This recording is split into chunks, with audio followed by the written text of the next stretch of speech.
l'école du Seigneur. Allons à la découverte des vérités bibliques. À l'école du Seigneur, instruisons-nous au pied du Maître. Nous vous laissons en compagnie du révérend Dieudonné Ngumbi. Votre serviteur Dieudonné Ngumbi a le plaisir de vous savoir très nombreux à l'écoute de cette émission à l'école du Seigneur. Notre grand thème, vous le savez déjà, il s'agit de la pneumatologie, la doctrine du Saint-Esprit.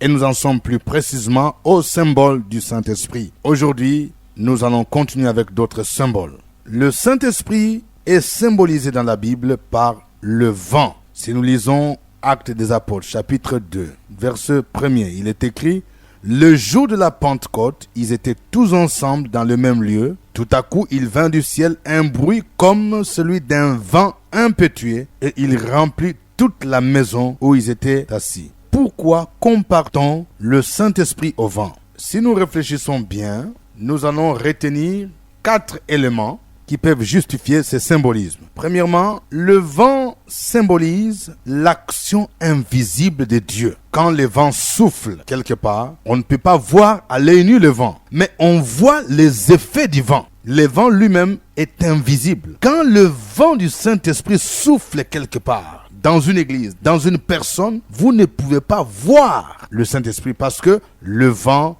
ou l'esprit est invisible. Mais quand il souffle, il y a des effets visibles qui se voient. C'est ce que Jésus voulait dire à Nicodème quand il lui parlait de la nouvelle naissance. Il a dit à Nicodème ceci: le vent souffle où il veut et tu en entends le bruit. Mais tu ne sais d'où il vient ni où il va. Il en est ainsi de tout homme qui est né de l'esprit. Jésus voulait montrer par ici que quand quelqu'un est né de nouveau, c'est-à-dire qu'il a expérimenté la rencontre personnelle avec Jésus, il y a une action spirituelle qui se fait par le vent du Saint-Esprit. Et quand ce vent du Saint-Esprit agit d'une façon invisible, il produit une transformation que l'on peut voir au niveau de l'extérieur. Quand ce vent souffle dans la vie d'une personne, on voit un changement, une transformation dans sa vie. C'est ce vent qui a soufflé dans la vie de Saul de Tarse, qui a fait que cet homme qui était un persécuteur, un malfaiteur, un blasphémateur, puisse connaître un changement radical. Parce que le vent de l'Esprit de Dieu a soufflé dans sa vie. Mais les gens s'étonnaient. Comment se fait-il que ce Paul qui était persécuteur puisse changer? Le vent souffle. On ne voit pas, mais on en entend le bruit. Quand le vent du Saint-Esprit est là, on peut entendre le bruit. Ce bruit se caractérise par une transformation des vies. Ce bruit se caractérise par la manifestation de dons spirituels, par le charisme, comme ce fut le jour de la Pentecôte. Le vent sert à symboliser aussi la puissance de Dieu. La Bible nous montre que dans l'histoire de son peuple, Dieu a souvent utilisé le vent pour démontrer sa toute puissance. C'est ce qu'il a fait quand son peuple devrait traverser la mer Rouge. En lisant Exode, chapitre 14, verset 21, il est écrit: Moïse étendit sa main sur la mer, et l'Éternel refoula la mer par un vent d'Orient qui souffla avec impétuosité toute la nuit. Et il mit la mer à sec et les eaux se fendirent. Les enfants d'Israël entrèrent au milieu de la mer à sec et les eaux formaient comme une muraille à leur droite et à leur gauche. La Bible nous montre que c'est un vent que Dieu a soufflé, un vent impétueux, un vent d'Orient. Par ce vent, Dieu a démontré sa puissance, sa capacité de dompter la mer,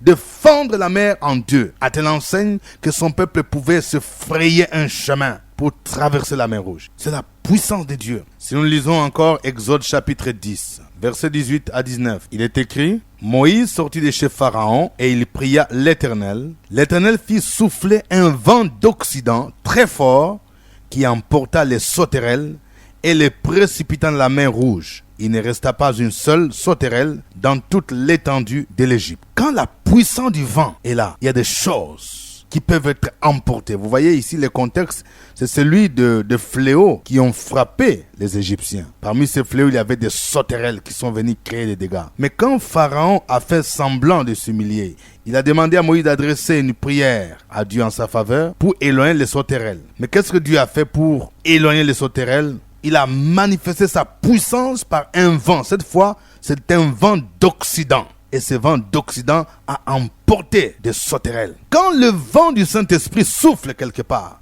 il peut emporter des choses qui troublent notre vie, des choses qui troublent l'Église, des sauterelles spirituelles. Il peut emporter des maladies, il peut emporter la stérilité et les jeter loin de nos vies. Le psaume 78, versets 26 à 29. Ce passage dit: il fit souffler dans les cieux le vent d'Orient, et il amena par sa puissance le vent du midi. Il fit pleuvoir sur eux la viande comme de la poussière, et comme le sable des mers, les oiseaux zélés. Il les fit tomber au milieu de leur camp, tout autour de leur demeure. Ils mangèrent et se rassasièrent abondamment. Dieu leur donna ce qu'ils avaient désiré. Ici, le psalmiste est en train de parler de ce que Dieu a fait au temps des enfants d'Israël dans le désert. Ils avaient besoin de viande, ils ont murmuré, et Moïse a prié l'Éternel. Et qu'est-ce que Dieu a fait? La Bible nous dit: il fit souffler dans le ciel les vents d'Orient, et il amena par sa puissance les vents du midi. Et c'est ce vent-là qui a amené des cailles, ces oiseaux ailés, qui a permis aux enfants d'Israël d'avoir la nourriture. Les vents symbolisent donc la puissance de Dieu.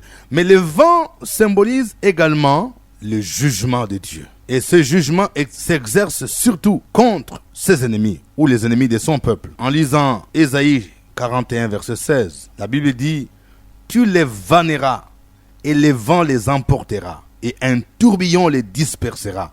Mais toi, tu te rejureras en l'Éternel. Tu mettras ta gloire dans le sein d'Israël. Le contexte de ce passage, c'est celui de la supériorité promise par Dieu à son peuple sur ses ennemis. C'est ainsi qu'il dit: tu les vanneras et le vent les emportera. Quand le vent de l'Esprit de Dieu agit, il exerce un jugement qui emporte ses ennemis, qui éloigne nos ennemis. Et c'est la même réalité que David voulait exprimer dans le psaume 1er. Lisons ce psaume au verset 4 et 5. Il n'en est pas ainsi des méchants. Ils sont comme la paille que le vent dissipe. C'est pourquoi le méchant ne résiste pas au jour du jugement, ni les pécheurs dans l'assemblée des justes. La Bible montre que les méchants, c'est-à-dire ceux qui ne connaissent pas Christ, ceux qui s'opposent à l'œuvre de Dieu, ceux qui s'opposent aux intérêts de Dieu et à son peuple, Dieu exerce un jugement contre eux. Il agit comme un vent pour les dissiper comme la paille. Et puis, ils ne résisteront pas au jour du jugement.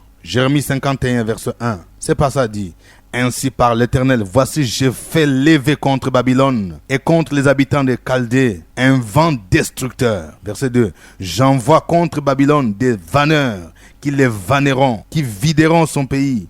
Ils fondront de toutes parts sur elle au jour du malheur. Ici, la Bible nous parle d'un vent destructeur. Quand ce vent agit contre ses ennemis, c'est le jugement qui les frappe. Ce vent, Dieu l'avait envoyé au temps où le Perse sont venus combattre les Babyloniens. C'était le vent de Dieu qui avait soufflé, parce que les Babyloniens ont dominé avec dureté sur son peuple. Mais quand le vent de Dieu a soufflé, ce vent destructeur a fait que l'empire babylonien s'est écroulé.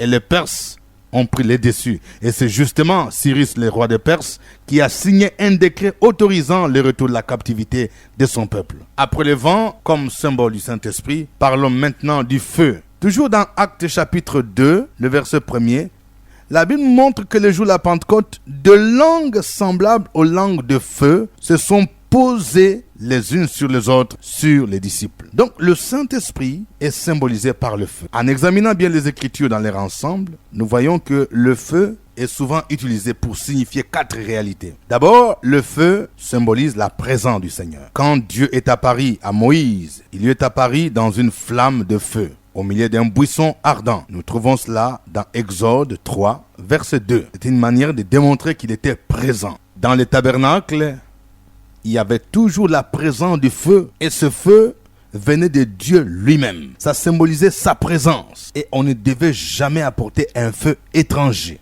Le Saint-Esprit incarne la présence de Dieu, et cette présence se manifeste par des signes, par des prodiges, par des transformations de vie. Là où le Saint-Esprit est, la puissance de Dieu se manifeste. La présence de Dieu est effective et sa puissance est à l'œuvre. Le feu sert à désigner également la protection du Seigneur. En lisant Exode 13, verset 21, il est écrit: l'Éternel allait devant eux le jour dans une colonne de nuée pour le guider sur le chemin, et la nuit dans une colonne de feu pour les éclairer, afin qu'ils marchent jour et nuit.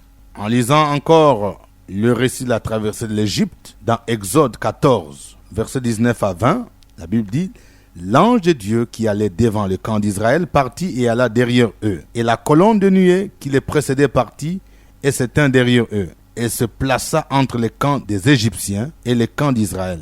Cette nuée était ténébreuse d'un côté, et de l'autre, elle éclairait la nuit. Et les deux camps n'approchèrent point l'un de l'autre pendant toute la nuit. Vous voyez que la colonne de nuée, qui était aussi la colonne de feu la nuit, s'est interposée entre le camp des enfants d'Israël et celui de leurs ennemis, les Égyptiens. Ça montre la protection de Dieu sur son peuple. De la même manière, le Saint-Esprit est là pour assurer la protection du peuple de Dieu contre ses ennemis. Quand les démons, quand les sorciers, quand les mystiques voient le feu de Dieu dans la vie d'un chrétien, dans la vie de l'Église, ils ont peur de s'y approcher. C'est pourquoi ils font tout pour chercher à éteindre le feu de Dieu. Nous, par contre, le Seigneur nous demande de ranimer toujours ce feu de Dieu en nous. Le feu sert aussi à désigner la purification, l'œuvre de purification par le Seigneur. Au temps du roi Osias, le prophète Ésaïe a vu la vision du Dieu 3 fois saint.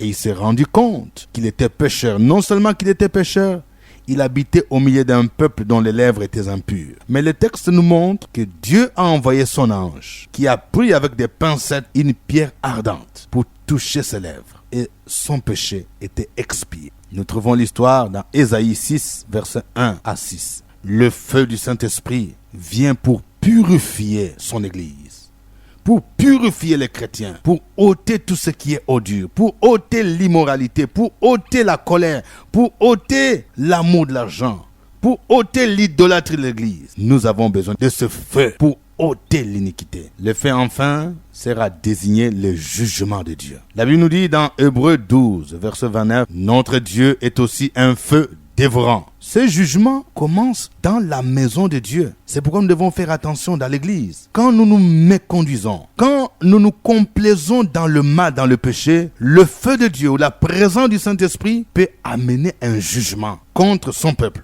afin d'ôter le mal. C'est ainsi que dans l'Église primitive, ce jugement était sévère contre Ananias et Saphira, qui pendant un temps où l'Église marchait dans la crainte de Dieu, où chacun apportait au Seigneur ce qu'il avait vendu, ce couple dont Satan a rempli le cœur avait menti au Saint-Esprit. Et Dieu les a frappés. C'est le jugement de Dieu. Et c'est ce qui s'est passé déjà dans l'Ancien Testament, quand les enfants d'Aaron ont apporté un feu étranger, alors que cela était strictement interdit par Dieu, ils étaient frappés par le jugement de Dieu. Lisons Lévitique chapitre 10, versets 1 à 2. Les fils d'Aaron, Nadab et Abihu, prirent chacun un brasier et y mirent du feu et posèrent du parfum dessus. Ils apportèrent devant l'Éternel du feu étranger, ce qui ne leur avait point ordonné. Alors le feu sortit de devant l'Éternel et les consumant, ils mourirent devant l'Éternel. Cet exemple doit nous donner des leçons quand nous cherchons à servir Dieu avec une puissance qui ne vient pas de lui. Quand nous cherchons à recourir au pouvoir magique, au pouvoir mystique ou à d'autres sources pour exercer le sacerdoce, nous apportons un feu étranger et nous risquons de subir